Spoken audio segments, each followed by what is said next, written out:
puyat malala. Ilang araw na ako hindi nakatulog, ilang gabi na. Kasi yung anak ko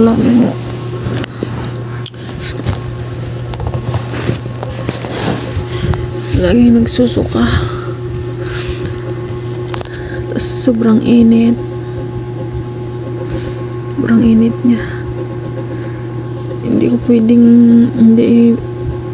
Hindi pwedeng matulog ako kasi binabantayan ko siya pagka umuubo, sumusuka.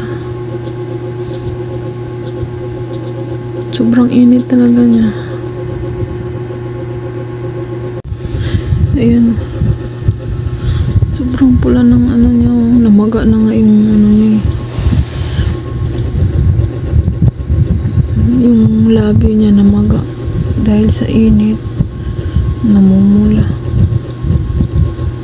Yun, pag yung ano niya, pag humihinga siya, nahihirapan siya. Tapos dito na kami natulog sa couch kasi nga para pagka sumuka siya, mabilis akong makatakbo dun sa CR. Dito na lang kami. Ay, Diyos ko po.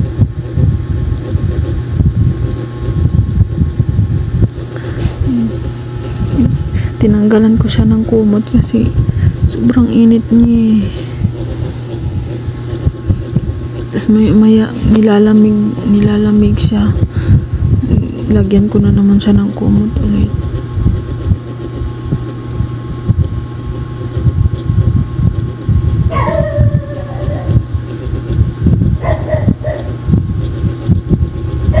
Magpagaling ka na, anak.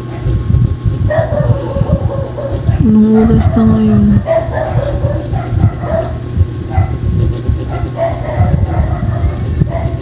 Ano na, alas 3 na ng madaling araw.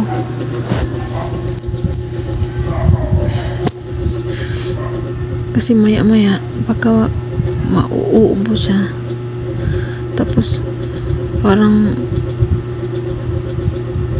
basta hirap siyang makatulog. Tapos makatulog siya saglit, tapos maya magising. Kaya talagang hindi na lang ako natulog. Talagang nagpupuyat ako kasi baka mapano, tas nagkukonvulsyon pa siya.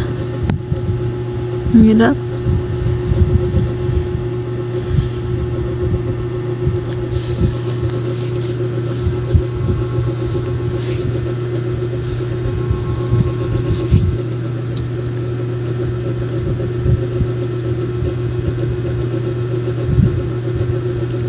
Hindi ko na alam kung anong gagawin ko. Pag umiiyak siya, kasi babangon siya, tas iiyak siya kasi masakit daw yung head niya. Hindi ko alam kung anong gagawin ko, kung hihilutin ko ba, kasi masakit daw talaga. Tas pinapainom ko siya lagi ng tubig. Kahit ayaw niyang uminom, pinapainom ko siya lagi ng tubig.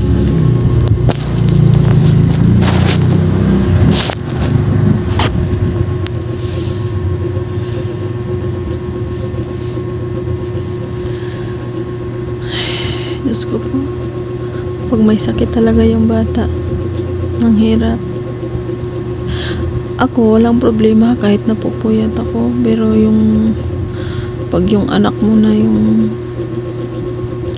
hindi makatulog ng maayos, tapos hindi siya makahiga ng maayos kasi nga hindi siya makahinga, tapos kailangan, kanina nakaupo na ganon siya, nakasandal lang kasi nga para makahinga ng maayos. Tapos nung medyo nakatulog na, hiniga ko kunti yung unan, aanuhin naman siya ng ubo, susumpong naman yung ubo niya. Tapos sobrang tigas ng ubo niya, yung parang pagka uubo siya na hindi niya maubo yung ganon. Ang hirap i-explain, guys.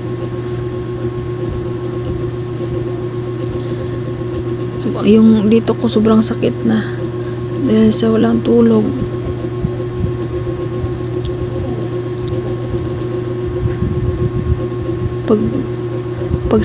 Pagka may sakit talaga yung bata, ang hirap ano yun. Parang ako yung nahihirapan.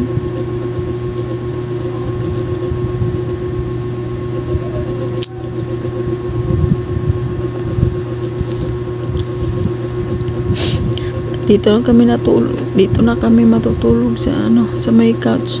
Dito ko talaga siya nilalagay.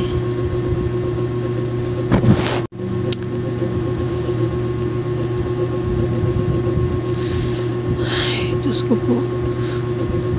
Grabing stress. Problema. Sunod-sunod.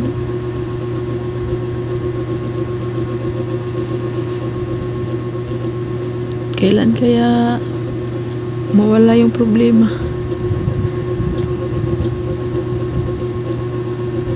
Yung panahon naman namin mag-ina. Yung kami naman yung ipanalo ng universe. Yung hindi naman kami yung magsasuffer. Yung hindi kami ang nahihirapan.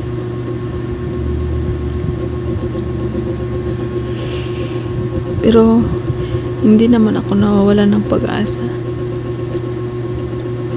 Talagang pray lang ng pray hanggang sa madinig.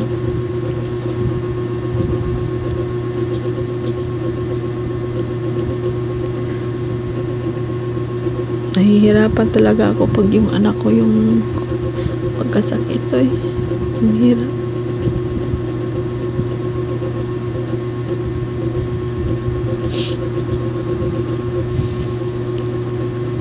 Sobrang sakit na yung mga dito ko.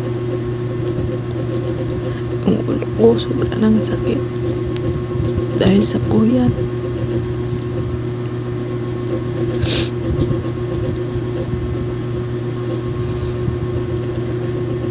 Yung parang hiling mo na lang lagi sa Diyos na hindi tabuyan ng sakit yung anak mo. Kaso hindi pwede.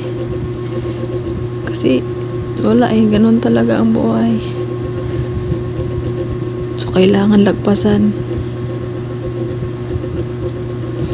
Kaya kung ito man yung pagsubok sa amin, kailangan mag-survive. Ako dito ako sa baba. Dito ako.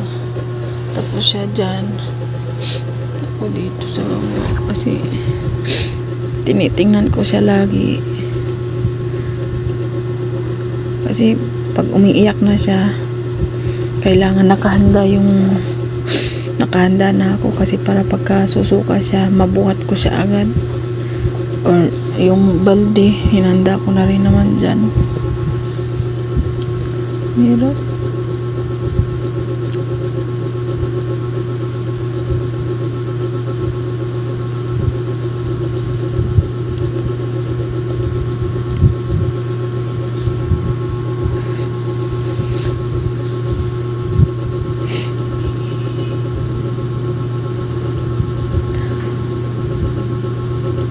Kailan kaya papabor ang panahon sa amin?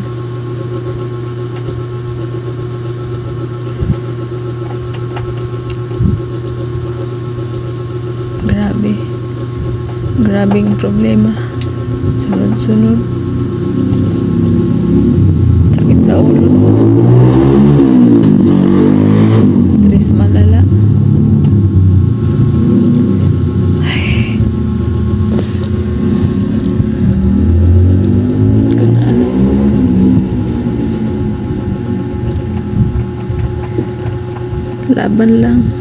Laban lang tayo na